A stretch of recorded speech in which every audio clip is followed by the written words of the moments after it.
Saya seorang pedagang makanan.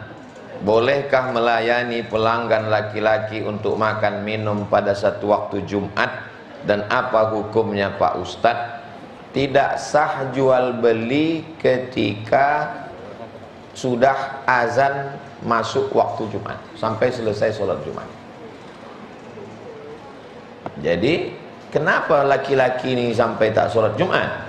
Man tarakal jum'ata salasa marratin, siapa yang meninggalkan sholat Jumat 3 kali tahawunan karena menyepelekan sholat Jumat, taba'allahu ala qalbi, Allah mengunci hatinya. Azab yang paling mengerikan adalah hati terkunci. Khatamallahu ala qulubihim wa ala sam'ihim wa ala absarihim. Hati terkunci, talingo tersumbat, mata tertutup. Summum bukmun umyun, pokak, tuli, bisu, buto. Azab di atas azab. Jadi yang punya rumah makan tulis besar-besar di situ. Hari Jumat dari sejak azan sampai selesai sholat Jumat dilarang masuk. Karena kalau ibu ini melarang, segan dia. Laki-laki ini balik berakal sehat, maka dia sholat Jumat. Nah, habis waktu. Allah lebih dekat dari urat nadi dan napas kita. Allah lebih dekat dari semua itu. Sebelum kita bicara, Allah lebih tahu sebelum kita jalankan. Itu ayat Quran. Wa nahnu aqrabu ilaihi min hablil warid. Kami lebih dekat dari urat nadi. Wa nahnu khalaqnahum, kami yang menciptakan mereka. Wa na'lamu ma tuwaswisu bihi nafsuh, kami tahu apa yang berbisik-bisik dalam hatinya. Bila terlintas di hatimu ingin berzina. Untung masjid, kalau luar masjid sudah selesai kita nyanyikan. Mengapa harus berdoa dan meminta Pak Ustadz? Allah kan tahu apa yang dalam hati. Mengapa kita mesti berdoa? Ini yang menulis nih, dia nih tak pernah berdoa. Dia tak pernah berdoa. Pas ditanya, kau tak pernah berdoa? Enggak. Kenapa tak berdoa? Karena kau tahu yang ku mau. Kenapa kita berdoa? Yang pertama, qul in kuntum tuhibbunallah, kalau kau cinta kepada Allah, fattabi'uni, ikuti aku. Siapa aku di situ? Nabi Muhammad. Nabi Muhammad berdoa waktu malam perang Badar, diangkatnya tangannya dari tahajud sampai subuh. Nabi berdoa mengangkat tangan. Itulah mengapa kita berdoa, karena mengikut Nabi Muhammad sallallahu alaihi wasallam. Pertanyaan ini cerdas. Ini pertanyaan ini bergizi, berkualitas. Nah, logika akal. Allah kan tahu apa yang di dalam. Ya. Kalau Allah tahu yang di dalam, kenapa kita berdoa? Karena bukan Allahnya yang jadi masalah, ini kan kitanya. Allah tak ada masalah, kita yang bermasalah. Kita kurang yakin, kita yakinkan diri kita. Ya Allah, kabulkanlah ya Allah. Makanya orang yang berdoa itu menunjukkan kesungguhannya. Ud'u rabbakum tadarru'an wa khufyah. Berdoalah engkau dengan sikap merendahkan diri, wa khufyah, dengan suara yang lirih. Nabi kalau berdoa mengangkat tangan, waktu sedang khutbah diangkatnya tangan, orang yang di bawah tuh menengok putih ketiaknya, artinya tangannya diangkat. Makanya saya heran kali kalau ada orang berdoa, tangannya di paha, kepala matanya sambil nengok-nengok. Kau berdoa, apa tersapu kawan gue. Berdoa tuh khusyuk, berdoa ya Allah, ya Allah. Berdoa. Bukan masalah Allahnya, Allah tahu, tapi masalah kitanya. Sama macam seorang istri bertanya ke suaminya, abang cinta sama aku? Kalau tak cinta, takkan ku nikahi kau, ku batang ke bapakmu. Rumah yang ku bangun, ini mobil ini kan bukti cintaku. Aku tak percaya bang, sebelum kau bercakap. Speak up dong, katanya. Lalu si lakinya itu bilang jutaime gitu. Jutaime itu artinya aku cinta padamu, bahasa Perancis. Bahasa Maghrib. Apakah ada wajib zakat pada lahan kelapa sawit jika uang belinya masih pinjam di bank dan nilainya sudah mencapai haul? Punya tapak rumah, harga tapak rumah semeter di daerah sini 2 juta. lalu kemudian harga tapak rumahnya itu 3 miliar, adakah zakatnya? Tak ada. Punya mobil, harga mobilnya 2 miliar, tak ada zakatnya. Punya tapak sawit, tak ada zakatnya. Sawitnya berbuah dan mengeluarkan hasil, hasilnya dizakati. Berapa zakatnya? Kalau dikiaskannya kepada tanaman, maka zakatnya kalau pakai tada hujan 10%, kalau pakai irigasi 5% potong biaya operasional. Kalau dikiaskannya kepada zakat perniagaan 2,5%.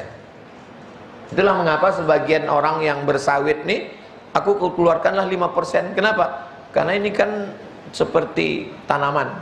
Kau, aku seperti dagang, maka 2,5%. Kau, aku bingung sampai sekarang belum berzakat lagi. Keluarkan, pilih antara 2,5% atau 5%. Mau 10, bagus. Lebihnya itu terhitung sebagai sedekah.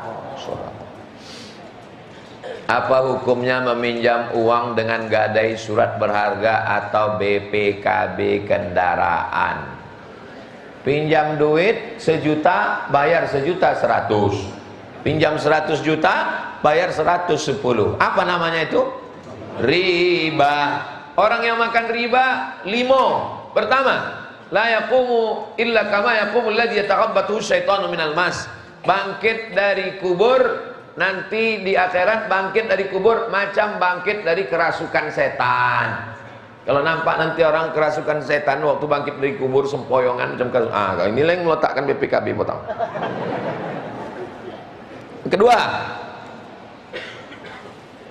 duit riba dibelikan ke nasi, dimakan, lidah kena duit riba, doa tak dikabulkan Allah, mat'amuhu haram, karena lidah makan haram. Kasihlah aku anak yang soleh, lidah makan haram, tak dikabulkan Allah. 3, masuk ke badan menjadi darah daging. Ayyuma lahmin nabata min aramin, tumbuh dari yang haram, fannaru aula bih, tempatnya api neraka. Berat kau 50 kilo, yang halal cuma 10 kilo, yang 40 haram, diobok-obok dalam neraka, habis hancur terbakar baru masuk surga. 4, nasiyatin kadzibatin khati'ah, ubun-ubun pembuat dosa. Yang berdosa kan mata. Kenapa pula ubun-ubun? Karena sepiring mangkok ketupek gulai paku dibeli dari duit riba haram, berubah menjadi setetes darah, masuk ke dalam jantung, dari jantung menyembur naik ke otak. Dari otak inilah memerintahkan ke mata, otak memerintah ke telinga, jangan kasih anak makan riba, karena otaknya hitam, haram, mau berbuat dosa-dosa. Saya heran, saya nengok kawan saya nih Pak Ustadz, cerita sama dia 5 menit. Menit yang pertama itu aja yang halal, dia habis itu haram aja. Nah, itulah otak-otak haram. Yang kelima, kalau sudah tidur malam, tidurnya jam 9, jam 10, tak terbangun sholat tahajud, bukan salah jam, bukan salah mata, tapi gara-gara makan haram, dicabut Allah satu nikmat. Nikmat apa? Nikmat sholat malam, dicabut Allah nikmat, tak terasa lagi nikmatnya. Nikmat makanan tercabut, ada yang lebih menyakitkan, tak terasa lagi nikmat sholat. Nauzubillah. Apa hukum khitan untuk anak perempuan? Mazhab Syafi'i wajib. Anak saya laki-laki, tapi anak perempuan keponakan jamaah saya suruh, dokter tak mau mengkhitan Pak Ustadz. Ya, karena dilarang PBB. PBB ini semua diurusnya. Tujuannya untuk apa? Kata Nabi kepada tukang khitan di Madinah, kau potong tapi jangan banyak-banyak, karena kalau banyak nanti dia jadi frigid, hilang nafsu seksualnya. Tapi kalau tak dipotong maka dia menambah libido seksual. Di zaman sekarang makanannya, tontonannya, pergaulannya, kalau dia tak disunat macam kuda liar dia nanti. Nah, oleh sebab itu maka anak perempuan dikhitan. Bagi yang anaknya belum lahir, mau lahir, khitan. Yang sudah tak usah dikhitan lagi, karena khawatir pendarahan, blooding, nauzubillah, nauzubillah. Nah ini tanyakan, cari bidan kampung yang bisa mengkhitan. Saya seorang ibu punya 3 orang anak laki-laki. Saya sedih melihat anak saya yang tidak konsisten melaksanakan ibadah sholat, kadang tak sholat. Saya mohon doanya Ustadz, mendoakan anak saya selama ibu masih takut, selama ibu masih risau, dan mulut ibu tak berhenti merepet. Kau sedang di mana, pulang jam berapa, duit kemana, motor mana, kunci mana, kenapa kau tak sembahyang? Insya Allah anak itu akan selamat. Tapi selama ibu udah diam, anak ibu tak sembahyang, biarlah, kiamat sudah terjadi. Ibu-ibu mesti siap merepet. Ibu-ibu siap merepet? Lanjutkan. Kalau perlu bukan cuma anak nih, laki nih juga direpet. Abang di mana, pulang jam berapa, duit kemana-mana, jangan buka cabang. Selamat. Bapak-bapak yang direpet ibu-ibu ini, sabar Pak. Kenapa? Berarti bapak sudah bertemu dengan bidadari surga di dunia. Bapak yang selalu direpet, ditanya kemana, pulang jam berapa, duit kemana, takut ini, jangan sampai dilarikan pelakor. Itu berarti bapak merasa, aku udah azab Pak Ustadz. Tenang, nanti dikubur bapak sudah tak kena azab kubur lagi. Pas mau diazab malaikat, kata malaikat, yang ikut ndak usah, nyolah azab bana di. Ibu siap merepet? Lanjutkan. Demi untuk keselamatan bapak-bapak dan anak-anak muda kita ini. Harapan terakhir tinggal ibu lagi Bu. Tinggal ibu lagi Bu. Ustadz pengajian cuman sebulan sekali, seminggu sekali. Pengajian ibu lah, pagi, siang, malam ibu doakan. Ibu tahajud malam, bacakan Al-Fatihah. Idza aradta hajatan, kata Imam Atha dalam kitab Ad-Durrul Mansur fi Tafsir bil Ma'sur. Idza aradta hajatan, kalau kau ada hajat, faqra bi Fatihatil kitab, baca Al-Fatihah. Tuqadha insyaallah, maka hajatmu ditunaikan Allah. Ya Allah, barakat surat Al-Fatihah ini, bukakan pintu hati anakku supaya dia sembahyang, supaya dia ngapal Quran, supaya hatinya lembut, berbakti pada orang tua. Mak saya dulu membacakan tiap malam.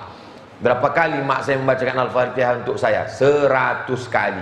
Dia selalu bangun jam 2 malam, baca Quran, tahajud, zikir sampai azan subuh. Begitu dia tiap malam, sampai malam meninggalnya pun begitu.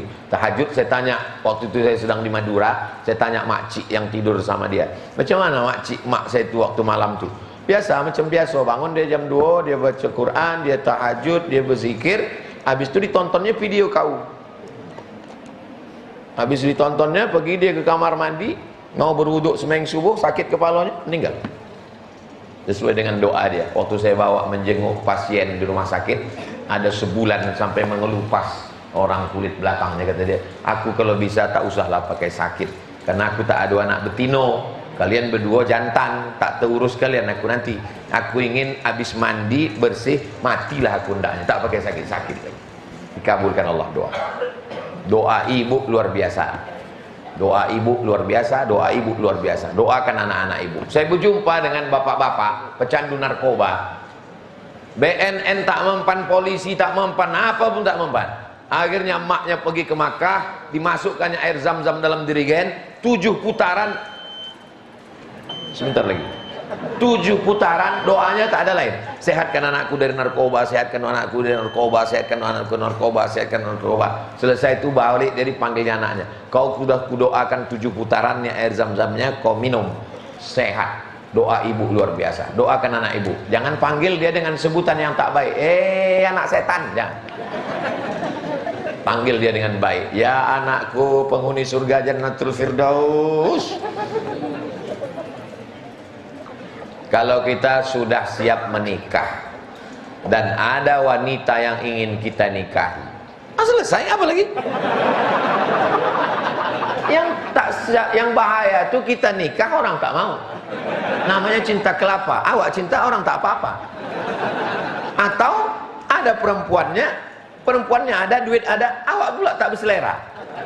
Ini pun ngeri juga ini. Kalau kita udah siap nikah, ya, wanita yang ingin kita nikahi pun ada, mantap. Tapi orang tua tak mengizinkan. Bagaimana cara kita menanggapinya Pak Ustadz? Undang Ustadz Alnof, acara pengajian, judulnya dosa orang tua menghalangi anak nikah. Nanti biar disiapkan Ustadz Alnof. Bapak-bapak, ibu-ibu yang membiarkan anaknya pacaran, tak nikah-nikah, maka dosanya mengalir setiap hari. Siap masuk neraka jahanam. Nanti Ustadz Alnof akan membacakan dari tadi. Kami pun semua akan mendoakan supaya orang tuamu terbuka pintu hatinya dan belum insya Allah tak berakhir sebelum bulan Ramadan sudah menikah insya Allah. Amin.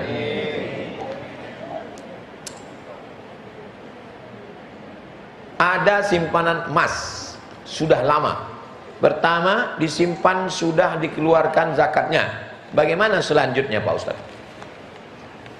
Batasnya 85 gram. Ingat, 85, 85, 85, 85, 85, 85. Jangan keluar dari sini berubah jadi 58. Kapan emas itu mencapai 85 gram? Emas saya 85 gram tanggal 1 Rajab.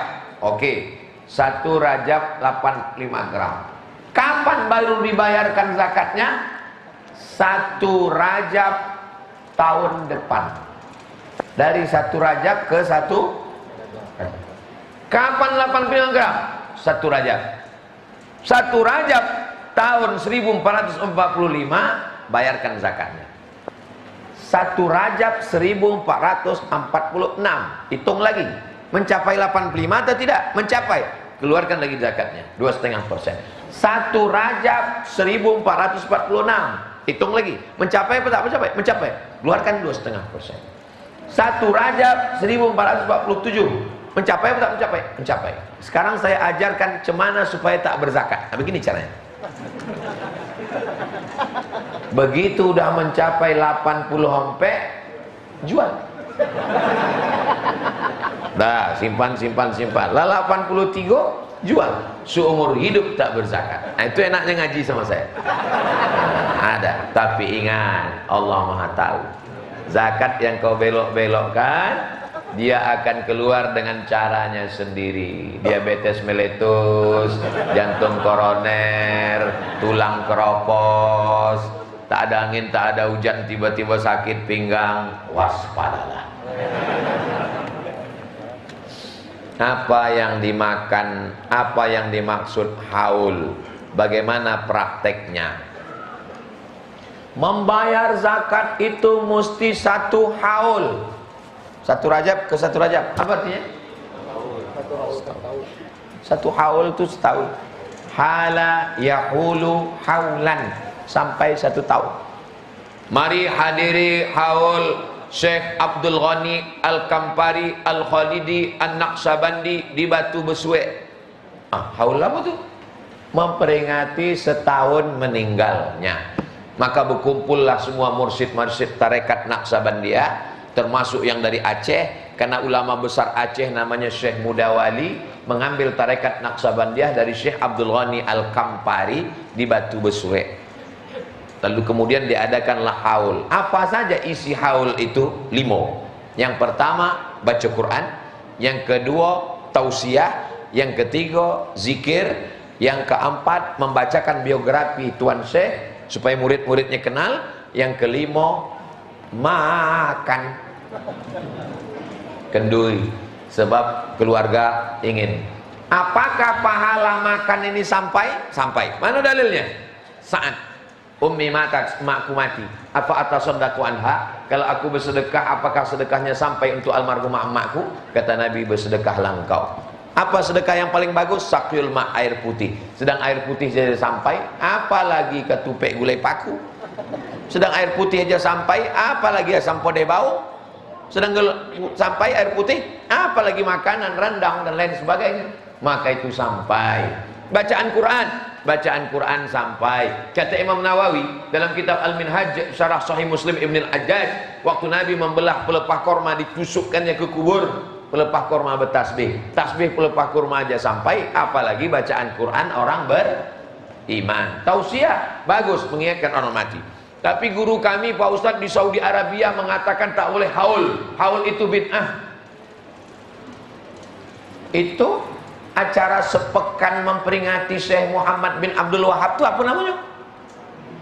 Memang namanya tak haul, tapi peringatan, memperingati. Itu ada museum Syekh Ibnu Utsaimin, ini penanya, ini kacamatanya, itu apa namanya? Banyak orang tak mau makan ikan. Makan ikan, Pak, saya nggak makan ikan. Tapi waktu ikan itu di blender, dicampur topung, jadi empek-empek kapal selam. Enak. Itulah ikan tuh, bonga.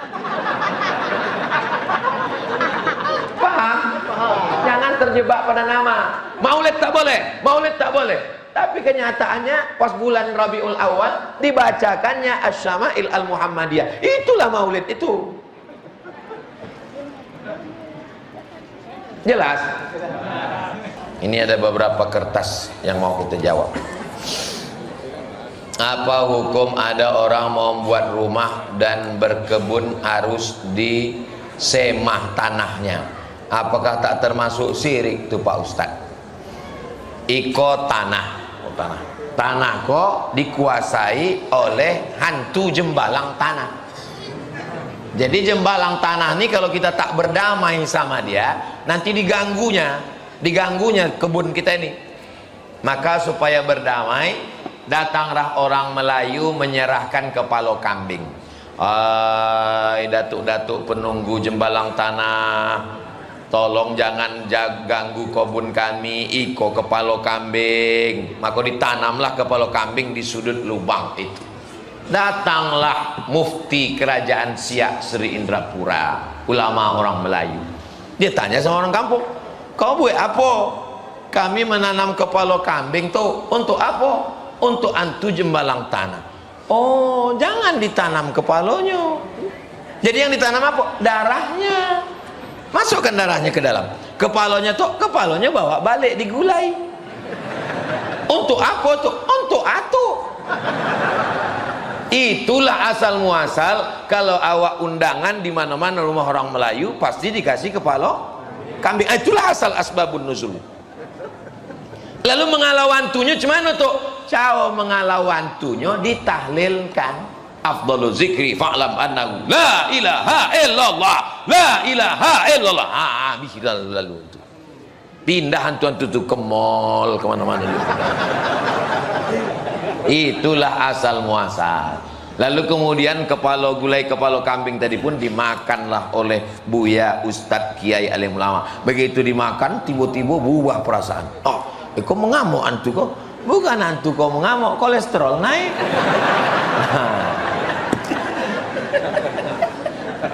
Kalau sampai meyakini bahwa kepala kambing kok untuk hantu kok supaya tidak mengganggu, maka berarti awak sudah menduakan Allah dengan hantu jembalang tanah. Iyyaka na'budu wa jembalang tanah nasta'in. Berubah bunyi Fatihah. Iyyaka na'budu wa jembalang tanah nasta'in. La ilaha. Itulah makna tauhid. Cuma ulama dulu caranya lembut. Dia tidak main bid'ah. Kalau macam itu tak Islam awak gini. Semboleh dia nenek moyang awak. Mati ulama-ulama. Tapi mereka dengan dakwah yang lembut, dengan dialog. Kenapa kepala kambing dalam? Kepala kambing gulai, darahnya yang dibuang. Karena darah memang najis. Boleh orang Islam makan darah? Mana boleh? Dracula tak Islam. Pak Ustadz, bolehkah foto kita diposting di sosmed? Ay, kok menyindir aku kok?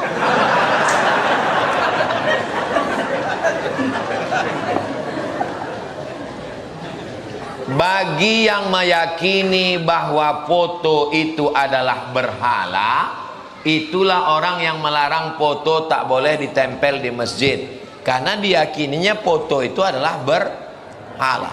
Ini foto ini berhala, maka tak boleh dipajang di masjid. Foto berhala tak boleh dipajang di ruang tamu. Maka dijawab oleh Syekh Bahid Al-Muti'i, mufti. Kata beliau, foto bukan berhala. Karena berhala itu kalau disenter ada bayang-bayang. Ada bayang-bayang tak? Ada disenter, 3 dimensi. Sedangkan foto tidak. Foto itu bukan berhala. Foto bukan patung. Jadi jangan samakan foto dengan patung. Selesai bahwa foto bukan patung. Jadi kalau begitu hukum asli foto mubah, boleh. Kapan dia menjadi haram? Dia menjadi haram kalau membuka aurat. Foto itu tak ada membuka aurat. Bahwa banyak tidak dapat lelok malam gara-gara itu bukan salah.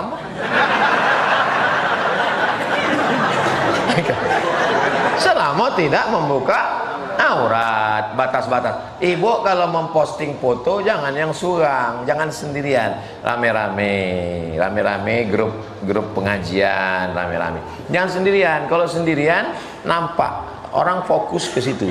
Jadi rame-rame tak masalah. Tidak membuka aurat. Iko sudahlah sendiri membuka aurat, selfie, mulut digini-ginikan pula. Macam kudo lapa.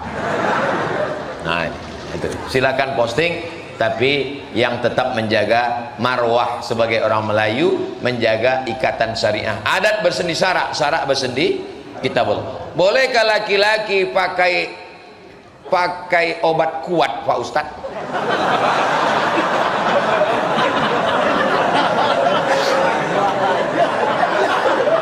Laki-laki kalau umur 20 tahun dia bertukar info tentang cewek.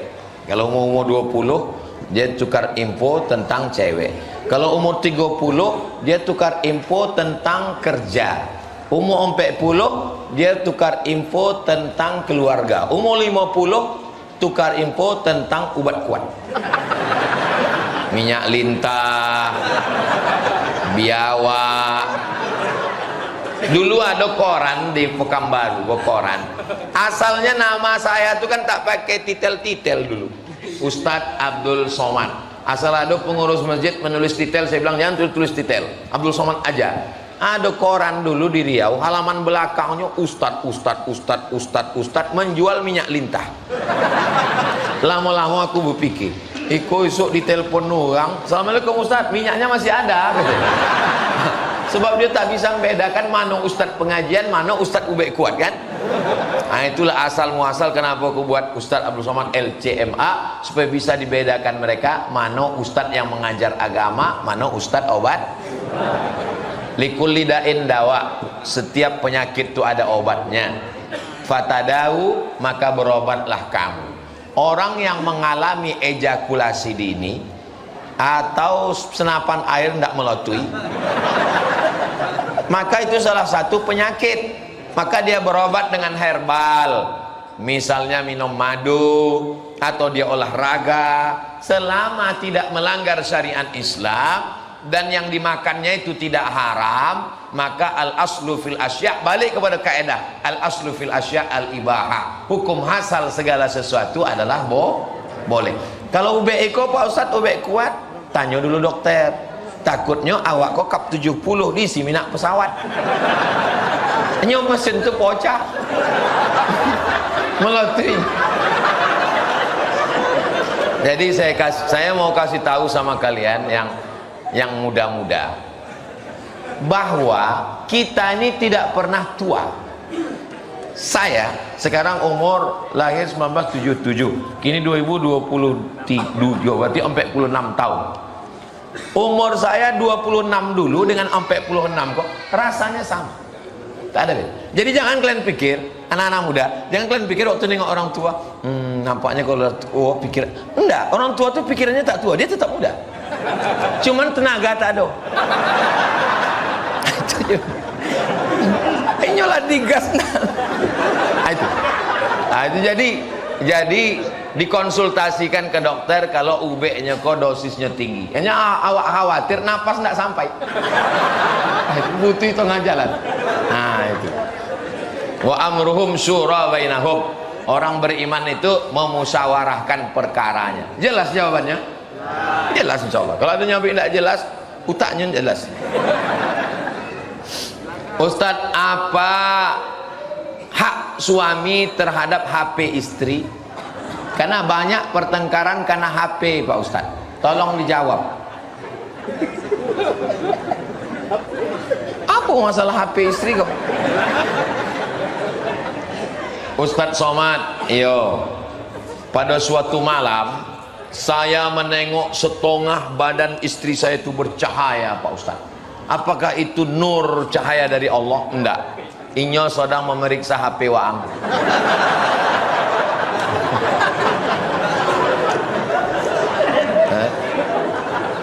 Apa rahasia di dalam itu sehingga punya khawatir yang berlebihan?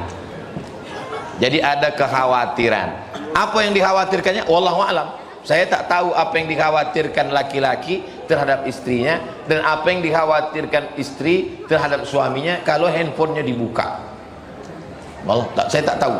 Untuk tahunya, marilah kita ikuti wawancara berikut ini. Jadi semua berawal dari keterbukaan.